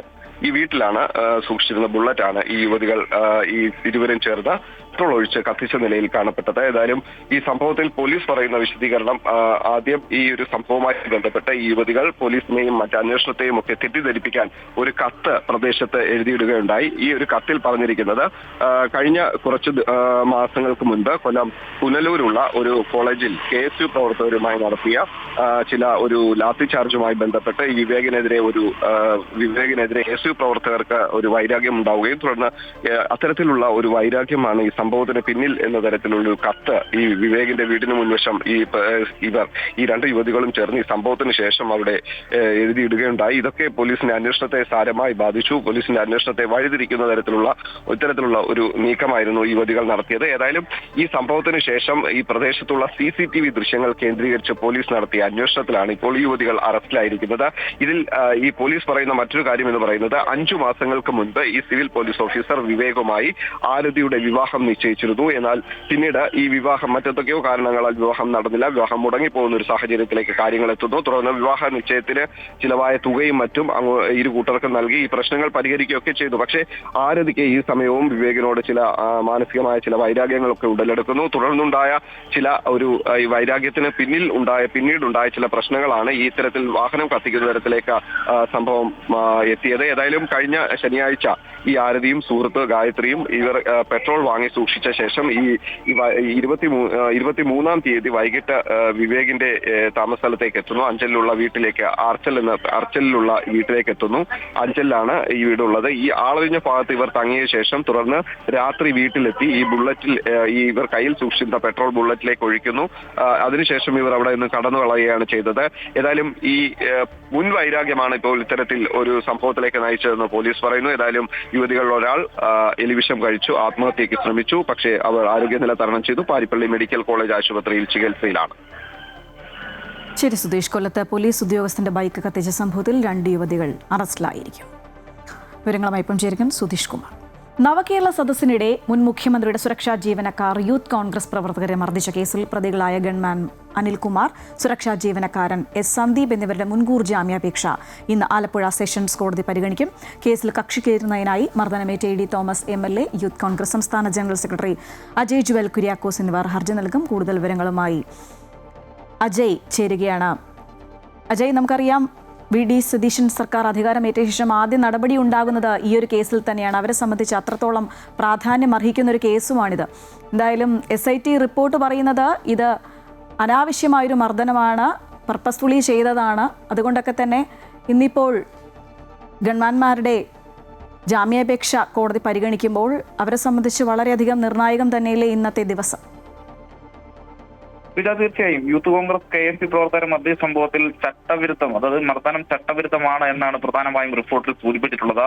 പ്രത്യേക അന്വേഷണ സംഘം സംസ്ഥാന പോലീസ് മേധാവി റവാഡ ചന്ദ്രശേഖരന് റിപ്പോർട്ട് നൽകിയിട്ടുണ്ട്. റിപ്പോർട്ടിൽ പ്രധാനമായും ഉന്നയിക്കുന്നത് ഇവർ ചെയ്തിരിക്കുന്നത് ചട്ടവിരുദ്ധമാണ് എന്ന് തന്നെയാണ്. അതായത് ഗൺമാന്മാർ ഉൾപ്പെടെയുള്ളവർ മർദ്ദിച്ചത് ചട്ടവിരുദ്ധമാണെന്ന് വ്യക്തമാക്കി തന്നെയാണ് റിപ്പോർട്ട് സമർപ്പിച്ചിട്ടുള്ളത്. ഒപ്പം തന്നെ പ്രതിഷേധക്കാരെ ലോക്കൽ പോലീസ് അവിടുന്ന് നീക്കം ചെയ്തിരുന്നു. അതിനാൽ തന്നെ ഇവർ ഇടപെടേണ്ട സാഹചര്യം ഉണ്ടായിരുന്നില്ല എന്നും റിപ്പോർട്ടിൽ സൂചിപ്പിക്കുന്നുണ്ട്. അതോടൊപ്പം തന്നെ ലാത്തി ഉപയോഗിക്കാൻ അനുമതിയില്ലാത്ത ഉദ്യോഗസ്ഥരാണ് ഇവർ. അവർ ലാത്തി ഉപയോഗിച്ചു, ഗൺമാന്മാരാണ്. അവർ ലാത്തി ഉപയോഗിക്കേണ്ട സാഹചര്യം ഉള്ളതല്ല, പക്ഷെ അവർ ലാത്തി ഉപയോഗിക്കേണ്ട സാഹചര്യം ഉണ്ടായി എന്നും റിപ്പോർട്ടിൽ സൂചിപ്പിക്കുന്നുണ്ട്. ഒപ്പം തന്നെ ആ നിലയിലേക്ക് മർദ്ദിച്ചതിനാൽ, ലാത്തി ഉപയോഗിച്ച് മർദ്ദിച്ചതിനാൽ വധശ്രമം ഉൾപ്പെടെയുള്ള വകുപ്പുകൾ നിലനിൽക്കുമെന്നും ഇവർ SIT നൽകിയിട്ടുള്ള റിപ്പോർട്ടിൽ സൂചിപ്പിച്ചിട്ടുണ്ട്. എന്തായാലും ഇത് സംബന്ധിച്ചിട്ട് 5 പേർക്കെതിരെയാണ് ക്രൈംബ്രാഞ്ച് SP ഷൗക്കത്തിയുടെ നേതൃത്വത്തിലുള്ള SIT സംഘം ആലപ്പുഴ കോടതിയിൽ റിപ്പോർട്ട് നൽകിയിരിക്കുന്നത്. സുരക്ഷയൊരുക്കി മുന്നോട്ട് പോകേണ്ടുന്ന ഉദ്യോഗസ്ഥർ പക്ഷേ വാഹനം നിർത്തി ഈ പ്രതിഷേധക്കാരെ മർദ്ദിക്കുകയായിരുന്നു എന്ന നിലയിലേക്കുള്ള ഒരു റിപ്പോർട്ട് കൂടിയാണ് നൽകിയിട്ടുള്ളത്. ആ റിപ്പോർട്ടിന്റെ അടിസ്ഥാനത്തിൽ കേസിൽ ആദ്യം ഗൺമാൻ അനിൽകുമാർ, സുരക്ഷാ ഉദ്യോഗസ്ഥൻ S. സന്ദീപ് എന്നിവരെ പ്രതി ചേർത്തിരുന്നത്. എന്നാൽ ആദ്യഘട്ടം മൊഴി രേഖപ്പെടുത്തിയതിനു ശേഷം മറ്റു 3 പേരെ കൂടി മുഖ്യമന്ത്രിയുടെ വാഹനത്തിന് അകമ്പടി പോയ പോലീസുകാരായ വിപിൻ, അരുൺ, ഷൈജു എന്നിവരെ കൂടി പ്രതി ചേർത്ത് പ്രത്യേക അന്വേഷണ സംഘം കോടതിയിൽ റിപ്പോർട്ട് സമർപ്പിച്ചിട്ടുണ്ട്. എന്തായാലും ഈ സന്ദീപും ഒപ്പം അനിൽകുമാറും നൽകിയിട്ടുള്ള മുൻകൂർ ജാമ്യാപേക്ഷ ഇന്ന് കോടതി പരിഗണിക്കും. ആലപ്പുഴ സെഷൻസ് കോടതിയാണ്, ജില്ലാ സെഷൻസ് കോടതിയാണ് ഈ ജാമ്യാപേക്ഷ പരിഗണിക്കുക. അതോടൊപ്പം തന്നെ ഈ കേസിൽ കക്ഷി ചേരുന്നതിനായി MLA, ആലപ്പുഴ MLA AD തോമസും അജയ് ജുവൽ കുര്യാക്കോസും ഇന്ന് ഹർജി നൽകും എന്നാണ് മനസ്സിലാക്കുന്നത്. എന്തായാലും ഗൺമാന്മാരെ സംബന്ധിച്ച് വളരെ നിർണായകമായ മണിക്കൂറുകളാണ് കടന്നു പോകുന്നത്. അവരെ സംബന്ധിച്ച് റിപ്പോർട്ട് കൂടി ഇത്തരത്തിലേക്ക് വന്ന സാഹചര്യത്തിൽ അവർക്കെതിരെ നടപടികൾ ഉണ്ടാകാനുള്ള സാധ്യതയുണ്ട്. ജാമ്യം ലഭിക്കുമോ എന്നുള്ള കാര്യമാണ് ഇനി കണ്ടറിയേണ്ടത്. എന്തായാലും ചട്ടവിരുദ്ധം തന്നെയാണ് നടന്നിരിക്കുന്നത്, ആസൂത്രിതമായ നീക്കം തന്നെയാണ് എന്നുള്ളതാണ് SIT നൽകിയിട്ടുള്ള റിപ്പോർട്ടിൽ പ്രധാനമായും സൂചിപ്പിക്കുന്നത്. ശരി അജയ്. നവകേരള സദസ്സിനിടെ മുൻ മുഖ്യമന്ത്രിയുടെ സുരക്ഷാ ജീവനക്കാർ യൂത്ത് കോൺഗ്രസ് പ്രവർത്തകരെ മർദ്ദിച്ച കേസിൽ പ്രതികളായ ഗൺമാൻ അനിൽകുമാർ, സുരക്ഷാ ജീവനക്കാരൻ എസ് സന്ദീപ് എന്നിവരുടെ മുൻകൂർ ജാമ്യാപേക്ഷ ഇന്ന് ആലപ്പുഴ സെഷൻസ് കോടതി പരിഗണിക്കും. പശ്ചിമേഷ്യൻ സംഘർഷ പരിഹാര ചർച്ചകൾ പുരോഗമിക്കുന്നതിനിടെ ഇറാന് നേരെ അമേരിക്കൻ ആക്രമണം. തെക്കൻ ഇറാനിൽ അമേരിക്ക കനത്ത വ്യോമാക്രമണം നടത്തി ഇറാന്റെ മിസൈൽ കേന്ദ്രങ്ങളെയാണ് ആക്രമിച്ചത്. അതേസമയം അമേരിക്കയുമായുള്ള തുടർ ചർച്ചയ്ക്ക് ഇറാൻ വിദേശകാര്യമന്ത്രിയും പാർലമെന്റ് സ്പീക്കറും ഖത്തറിലെത്തി. അമേരിക്ക ഇറാൻ സംഘർഷവുമായി ബന്ധപ്പെട്ട് സുപ്രധാന പ്രഖ്യാപനം ഉടൻ ഉണ്ടായേക്കുമെന്ന് US വിദേശകാര്യ സെക്രട്ടറി മാർക്കോ റൂബിയോ പറഞ്ഞ മണിക്കൂറുകൾക്കുള്ളിലാണ് ഇറാനിൽ അമേരിക്കൻ ആക്രമണം. തെക്കൻ ഇറാനിൽ അമേരിക്ക കനത്ത വ്യോമാക്രമണം നടത്തി. ഇറാന്റെ മിസൈൽ കേന്ദ്രങ്ങളെയാണ് ആക്രമിച്ചത്. ഹോർമുസ് കടലിടുക്കിന് സമീപമുള്ള പ്രധാന തുറമുഖ നഗരമായ ബന്ദർ അബ്ബാസിലും സമീപ പ്രദേശങ്ങളിലും സ്ഫോടന ശബ്ദം കേട്ടതായി ഇറാൻ മാധ്യമങ്ങൾ റിപ്പോർട്ട് ചെയ്യുന്നു. ബന്ദർ അബ്ബാസ് മേഖലയിൽ 3 തവണ സ്ഫോടനം കേട്ടതായാണ് വിവരങ്ങൾ പുറത്തുവരുന്നത്. ഏപ്രിൽ 8 നിലവിൽ വന്ന വെടിനിർത്തൽ കരാർ ലംഘനമാണ് നിലവിൽ നടന്നിരിക്കുന്നത്. ഇറാനുമായുള്ള സമാധാന കരാറിന്റെ ഭൂരിഭാഗം ചർച്ചകളും പൂർത്തിയായതായും വിശദാംശങ്ങൾ ഉടൻ പ്രഖ്യാപിക്കുമെന്നുമാണ് പ്രസിഡന്റ് ട്രംപ് കഴിഞ്ഞ ദിവസം പറഞ്ഞിരുന്നത്. ഹോർമോസ് കടലിടുക്ക് വീണ്ടും തുറക്കുന്നത് ഉൾപ്പെടെയുള്ള കാര്യങ്ങളിൽ ഇരു രാജ്യങ്ങളും തമ്മിൽ ധാരണയിലെത്തിയതായും ട്രംപ് ട്രൂത്ത് സോഷ്യലിലൂടെ അവകാശപ്പെട്ടിരുന്നു. സമാധാന ചർച്ചകൾ പുരോഗമിക്കുമ്പോഴാണ് അമേരിക്കയുടെ ഭാഗത്തുനിന്ന് വീണ്ടും ആക്രമണം ഉണ്ടായത്. അതേസമയം പ്രതിരോധ നടപടിയുടെ ഭാഗമായാണ് ആക്രമണമെന്നാണ് അമേരിക്കയുടെ പ്രതികരണം. അമേരിക്കയുമായുള്ള തുടർ ചർച്ചയ്ക്ക് ഇറാൻ വിദേശകാര്യമന്ത്രിയും പാർലമെന്റ് സ്പീക്കറും ഖത്തറിൽ എത്തിയിട്ടുണ്ട്. ആക്രമണത്തോട് ഇറാൻ ഇതുവരെ പ്രതികരിച്ചിട്ടില്ല. News desk Amrita news. ഇന്നാണ് ഹജ്ജിന്റെ ഏറ്റവും പ്രധാന ചടങ്ങായ അറഫ സംഗമം. ഇന്നലെ തമ്പുകളുടെ നഗരമായ മിനായിൽ രാപ്പാർത്ത ലക്ഷക്കണക്കിന് തീർത്ഥാടകർ പ്രാർത്ഥനാ നിർഭരമായ മനസ്സോടെ അറഫ മൈതാനിയിലേക്ക് ഒഴുകിയെത്തി. ഇഹ്റാം വസ്ത്രമണിഞ്ഞ് ഒരേ മനസ്സോടെയുള്ള വിശ്വാസികളുടെ പ്രാർത്ഥനകളാൽ മുഖരിതമാണ് ഇപ്പോൾ അറഫ ഭൂമി. ലോകത്തിന്റെ വിവിധ ഭാഗങ്ങളിൽ നിന്നെത്തിയവരും സൗദിയിലെ ആഭ്യന്തര തീർത്ഥാടകർ ഉൾപ്പെടെ 20 ലക്ഷത്തോളം തീർത്ഥാടകരാണ് ലബ്ബൈക്ക് അല്ലാഹുമ്മ ലബ്ബൈക്ക് എന്ന തൽബിയത്ത് മന്ത്രങ്ങളുമായി അറഫ മൈതാനിയിൽ ഒത്തുചേർന്നിരിക്കുന്നത്. ഹജ്ജിലെ ഏറ്റവും സുപ്രധാന കർമ്മമാണ് അറഫയിലെ സംഗമം. ഹജ്ജ് എന്നാൽ അറഫയാണെന്നാണ് പ്രമാണം. പ്രാർത്ഥനകൾക്കേറെ ഉത്തരം ലഭിക്കുന്ന ഈ പുണ്യദിനത്തിൽ പരലോക മോക്ഷത്തിനായി ഓരോ തീർത്ഥാടകനും ഉള്ളുരുകി പ്രാർത്ഥിക്കുകയാണ്. ഇന്ന് സൂര്യൻ അസ്തമിക്കുന്നതുവരെ നീളുന്ന പ്രാർത്ഥനാ നിർഭരമായ ഈ സംഗമം ഉച്ച നമസ്കാര സമയത്ത് അറഫയിലെ മസ്ജിദ് നമീറയിൽ പ്രവാചകന്റെ വിട്ടുവാങ്ങൽ പ്രസംഗത്തെ അനുസ്മരിപ്പിച്ച് ഇമാം ഖുതുബ നിർവഹിക്കും. തുടർന്ന് ളുഹറും അസ്റും ഒന്നിച്ച് നമസ്കരിക്കുന്ന തീർത്ഥാടകർ സൂര്യാസ്തമയത്തിന് ശേഷം രാപാർക്കാനായി മുസ്തലിഫയിലേക്ക് നീങ്ങും.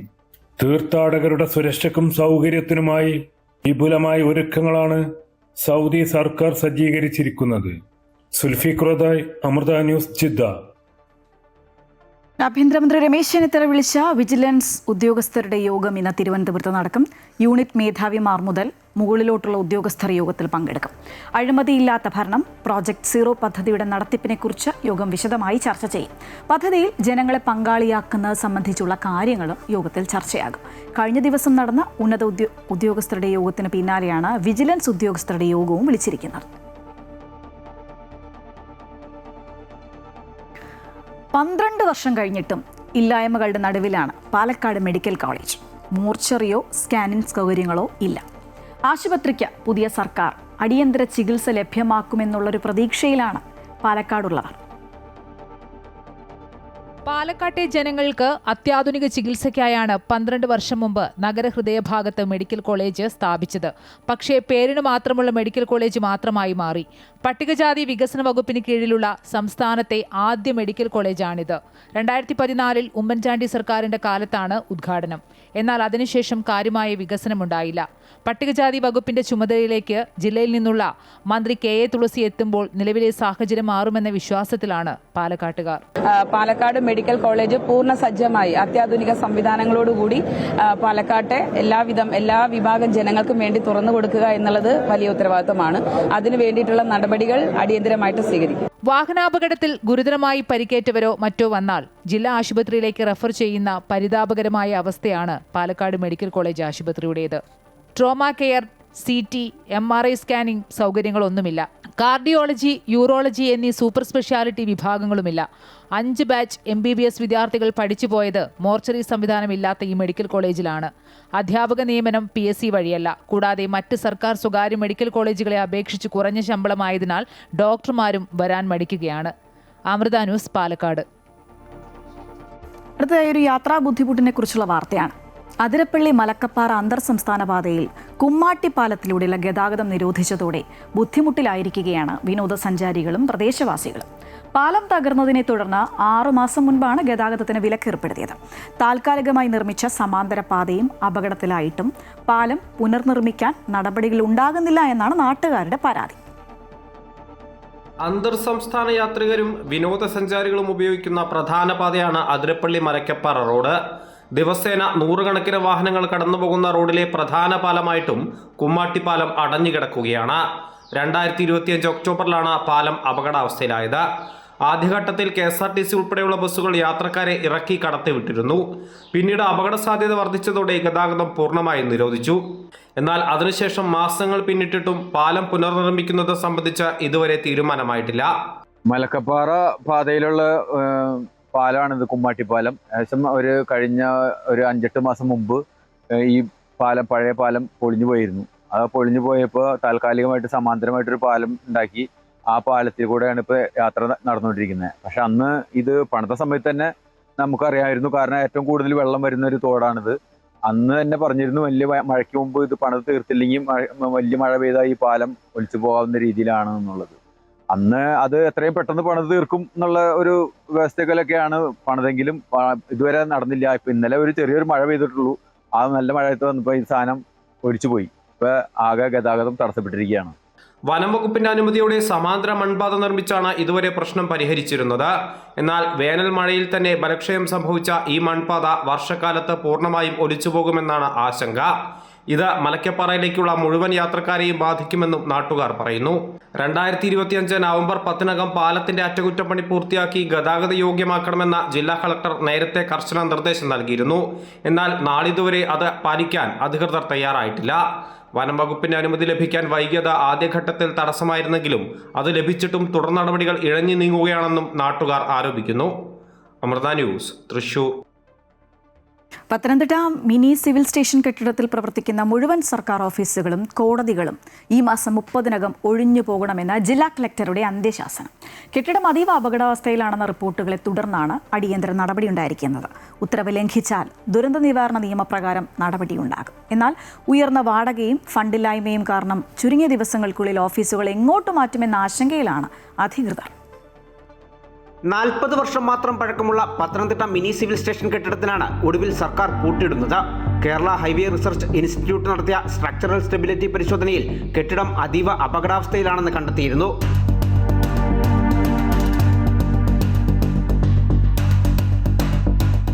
കെട്ടിടം ഇനി അറ്റകുറ്റപ്പണികൾ നടത്തി ഉപയോഗിക്കാൻ കഴിയില്ലെന്നും അടിയന്തരമായി ഇവിടുത്തെ ഓഫീസുകൾ മാറ്റി പ്രവേശനം നിരോധിക്കണമെന്നും റിപ്പോർട്ട് നൽകുകയും ചെയ്തു. മുൻപ് പലതവണയും മുന്നറിയിപ്പ് നൽകിയിട്ടും വകുപ്പുകൾ ഓഫീസ് മാറ്റാൻ തയ്യാറാകാത്തതിനെ തുടർന്നാണ് മെയ് 30-നകം ഒഴിഞ്ഞുപോയേ തീരുവെന്ന് കളക്ടർ അന്ത്യശാസനം നൽകിയത്. ജില്ലാ ഓഫീസുകൾ മുഴുവൻ ഏകദേശം ഓഫീസുകളും പ്രവർത്തിക്കുന്നത് ഈ മിനി സിവിൽ സ്റ്റേഷനിലാണ്. പക്ഷേ ഇങ്ങനൊരു നിർദ്ദേശം വന്നതിൻ്റെ അടിസ്ഥാനത്തിൽ പത്തനംതിട്ട ടൗണിൽ ഇത്രയും ഓഫീസുകൾ ഉൾക്കൊള്ളുന്നതിന് ഒരു മതിയായ സൗകര്യം കിട്ടാത്തൊരവസ്ഥയാണുള്ളത്. എല്ലാം പ്രധാനപ്പെട്ട ഓഫീസുകളാണ്. ഓഫീസിൽ ധാരാളം ജീവനക്കാരുടെ എണ്ണം കൂടുതലുള്ള ഓഫീസുകളാണ്. അപ്പോൾ അവർക്ക് അത്രയും സൗകര്യപ്രദമായ ഓഫീസ് കെട്ടിടം കിട്ടുന്നതിന് ശരിക്കും വകുപ്പിൻ്റെ ഓരോ ജീവനക്കാരും നെട്ടോട്ടത്തിലാണ്. പത്തനംതിട്ട ടൗണിലെ പരിമിതികൾ വെച്ചുകൊണ്ട് അവിടെ അത്രമാത്രം ഓഫീസുകൾ കണ്ടെത്താൻ വലിയ പ്രയാസമാണ്. ഒരുപക്ഷെ ഇനിയിപ്പോൾ ടൗണിന് പുറത്തേക്കൊക്കെ മാറി കെട്ടിടങ്ങൾ എടുക്കേണ്ട ഒരു സാഹചര്യത്തിലാണ് എത്തി നിൽക്കുന്നത്. ചില വകുപ്പുകൾ പുതിയ ഇടങ്ങൾ കണ്ടെത്തിയെങ്കിലും അങ്ങോട്ട് മാറാനുള്ള തുക അതത് വകുപ്പുകളിൽ നിന്ന് അനുവദിച്ച് കിട്ടിയിട്ടില്ല. താലൂക്ക് ഓഫീസിലെ 100 കണക്കിന് സുപ്രധാന രേഖകൾ സൂക്ഷിക്കാൻ പ്രത്യേക മുറിയടക്കം കണ്ടെത്തേണ്ടതുണ്ട്. ഇതിനെല്ലാം ഉപരി ജില്ലാ ആസ്ഥാനത്തെ ഉയർന്ന വാടകയും പ്രതിസന്ധി രൂക്ഷമാക്കുന്നു. ഓഫീസുകൾ നഗരത്തിന്റെ വിവിധ ഭാഗങ്ങളിലേക്ക് ചിതറിപ്പോയാൽ അത് ജനങ്ങൾക്ക് വരുത്തിവെക്കുന്ന ദുരിതവും ചെറുതായിരിക്കില്ല. പല സ്ഥലങ്ങളിൽ പ്രവർത്തിച്ചിരുന്നത് കൂടുതൽ ജനങ്ങളുടെ സൗകര്യപ്രദമായ കാര്യങ്ങൾ കണക്കിലെടുത്തുകൊണ്ടാണ് ഈ കെട്ടിടം സിവിൽ സ്റ്റേഷനിലേക്ക് എല്ലാ ഓഫീസുകളും ചേക്കേറിയത്.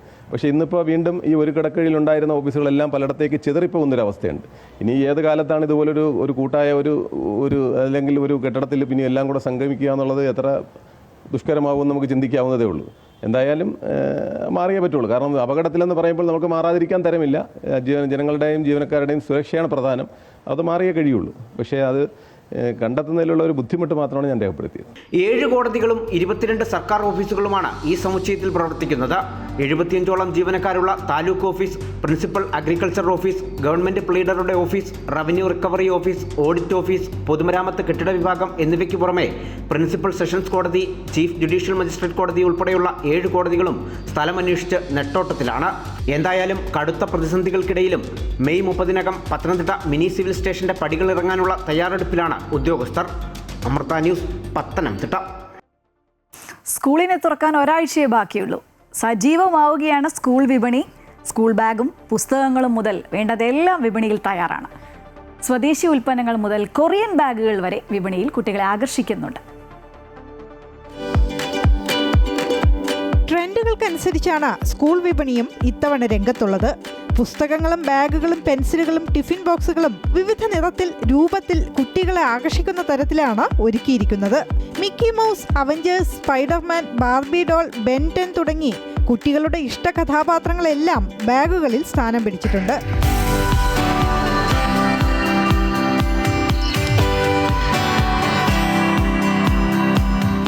സെലക്റ്റഡ് ആയിട്ടുള്ള ബുക്സ് വേണമെന്നുള്ള ആ ഒരു ലെവലിലാണ് ഉള്ളത്. പക്ഷേ ലോക്കലായിട്ടുള്ള കുന്നംകുളം സൈഡിലുണ്ടാക്കുന്ന മാനുഫാക്ചറിങ് ബുക്സിന് അതിനൊരു കൂട്ടം ആൾക്കാരുണ്ട്. ഇനി അതല്ല ബാംഗ്ലൂർ ബേസ്ഡ്, ബോംബെ ബേസ്ഡ് മാനുഫാക്ചേഴ്സിൻ്റെ ബുക്സിനും ആൾക്കാരുണ്ട്. നമ്മൾ മാക്സിമം ഡിസ്കൗണ്ട്സും കാര്യങ്ങളാണ് ഇവിടെ പ്രൊവൈഡ് ചെയ്യുന്നത്. നോട്ട് ബുക്ക് എല്ലാ ഐറ്റങ്ങളും ഇറക്കിയിട്ടുണ്ട്, ബാഗുകൾ എല്ലാ ഐറ്റവും ഇറക്കിയിട്ടുണ്ട്. പിന്നെ കടലാസ് പെൻസിൽ, കട്ടർ, ഡബ്ബർ, ബോക്സുകൾ, പിന്നെ കുടകൾ എല്ലാ ഐറ്റങ്ങളും ഇറക്കിയിട്ടുണ്ട്. കൊറിയൻ ബാഗുകൾക്കും മറ്റ് സാധനങ്ങൾക്കും വിപണിയിൽ വലിയ ഡിമാൻഡുണ്ട്. ഒപ്പം കാർട്ടൂൺ കഥാപാത്രങ്ങളും കുട്ടികൾക്ക് പ്രിയമുള്ളവയാണ്.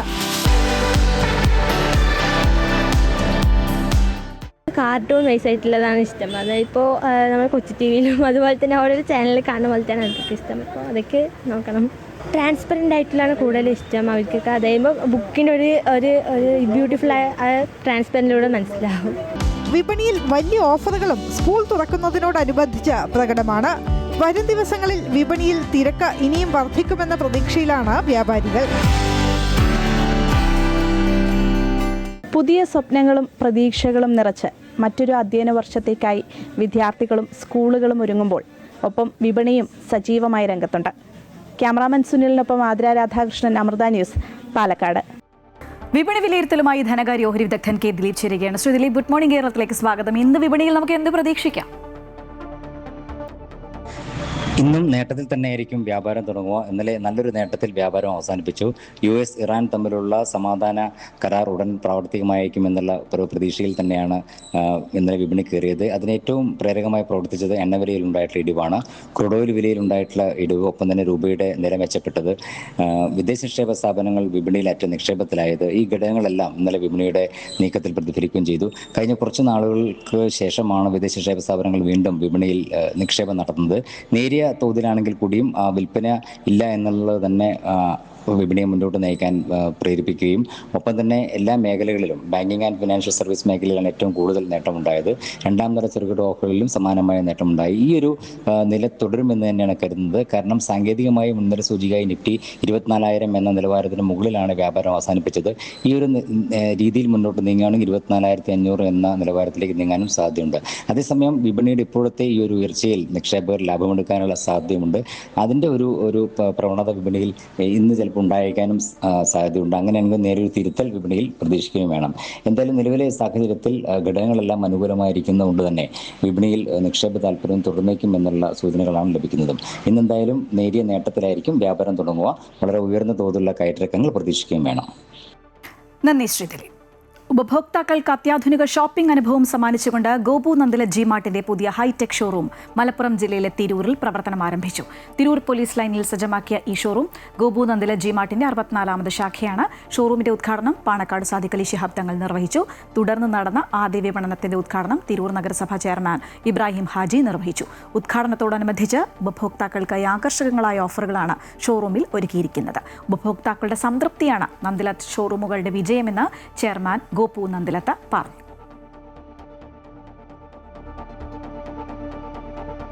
നന്ദൽ ജി മാർട്ടിൻ്റെ 64ാമത് ഹൈടെക് ഷോറൂമാണ് ഞങ്ങൾ തിരൂർക്കുന്ന് സമർപ്പിച്ചത്.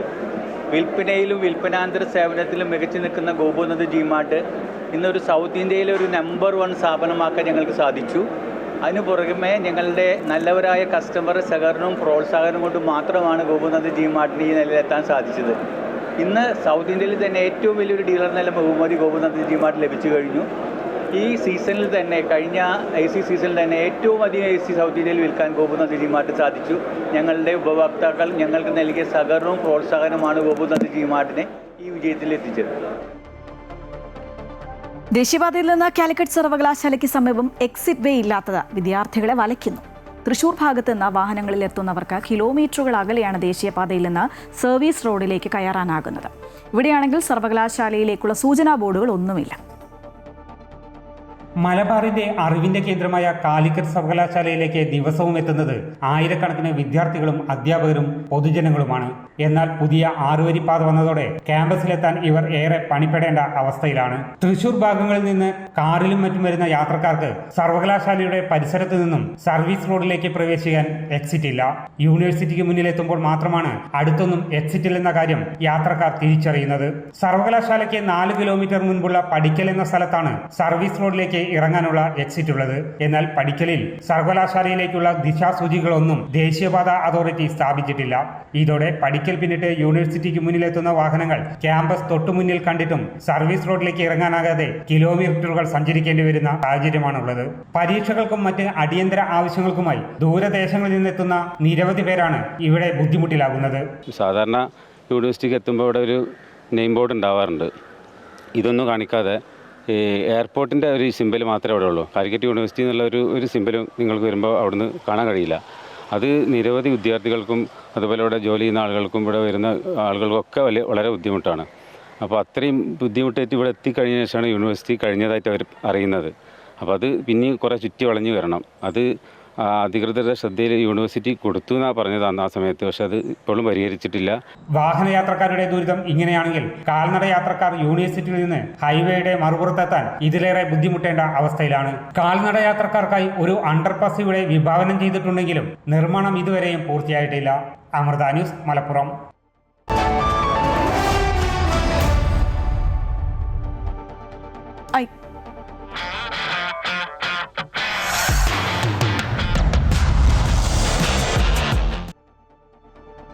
IPL പ്ലേ ഓഫ് പോരാട്ടങ്ങൾക്ക് ഇന്ന് തുടക്കം. ആദ്യ ഫൈനലിസ്റ്റിനെ ഇന്നറിയാം. ആദ്യ പ്ലേ ഓഫ് പോരാട്ടത്തിൽ നിലവിലെ ചാമ്പ്യന്മാരായ റോയൽ ചലഞ്ചേഴ്സ് ബംഗളൂരുവും ഗുജറാത്ത് ടൈറ്റൻസും തമ്മിൽ ഏറ്റുമുട്ടും. രാത്രി 7:30 ധരംശാലയിലാണ് മത്സരം. ഇന്ന് വിജയിക്കുന്നവർ 31 അഹമ്മദാബാദിൽ നടക്കുന്ന ഫൈനലിലേക്ക് നേരിട്ട് യോഗ്യത നേടും. 1ാം ക്വാളിഫയറിൽ പരാജയപ്പെടുന്ന ടീമിന് ഫൈനലിലെത്താൻ ഒരു അവസരം കൂടിയുണ്ട്. അവർ 29 നടക്കുന്ന 2ാം ക്വാളിഫയറിൽ മത്സരിക്കണം. ഫിഫ ലോകകപ്പ് ആരംഭിക്കാൻ ദിവസങ്ങൾ മാത്രം ശേഷിക്കെ ലയണൽ മെസ്സിക്ക് പരിക്ക്. US ഫുട്ബോൾ ലീഗായ MLS-ൽ ഫിലാഡൽഫിയ യൂണിയനെതിരായ മത്സരത്തിനിടെയാണ് മെസ്സി പരിക്കിന്റെ ലക്ഷണങ്ങളുമായി കളം വിട്ടത്. ഇടതു തുടയിലെ പേശികൾക്ക് അസ്വസ്ഥത അനുഭവപ്പെട്ടതിനെ തുടർന്ന് താരം സ്വയം കളി നിർത്തുകയായിരുന്നു. ആരുടെയും സഹായമില്ലാതെ പതുക്കെ നടന്ന് താരം ഉടൻ തന്നെ ഡ്രസ്സിംഗ് റൂമിലേക്ക് മടങ്ങുകയും ചെയ്തു. ഇന്നത്തെ ഗുഡ് മോർണിംഗ് കേരളം പൂർത്തിയാവുകയാണ്. കൂടുതൽ വാർത്തകൾക്കായി അമൃത ന്യൂസ് യൂട്യൂബ് ചാനൽ മറക്കാതെ കാണുക. നമസ്കാരം.